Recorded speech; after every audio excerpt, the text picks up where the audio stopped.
Welcome to our channel. Today we how to authorize with Microsoft Clarity to analyze user session behavior. Easy tutorial step by step clearly. To begin, open your web browser and navigate to the Microsoft Clarity website.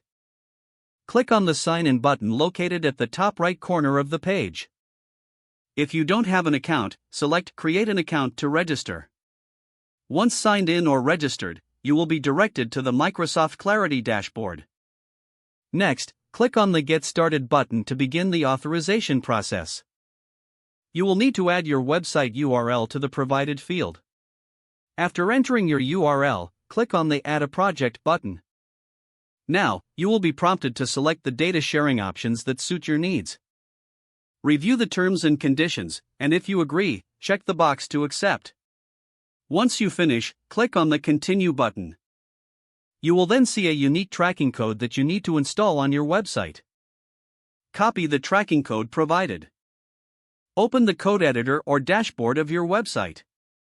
Locate the header section of your website's HTML.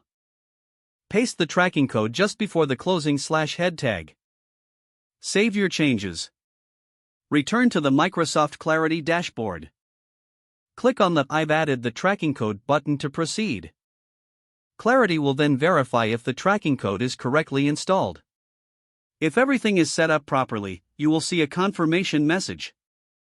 You can now start analyzing user session behavior on your website. Explore different sections of the Clarity dashboard to familiarize yourself with its features.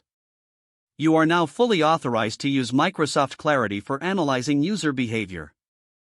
If the page does not load, refresh the browser or try again in a private or incognito window.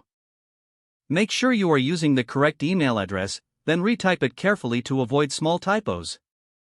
If your password is not accepted, use the reset option and create a new strong password you can remember. Check your spam folder for verification or security emails, then complete any requested confirmation steps. Enable two-factor authentication if available to improve account security and reduce unauthorized access risk. Don't forget to like this video and subscribe to our channel for more step-by-step tech guides.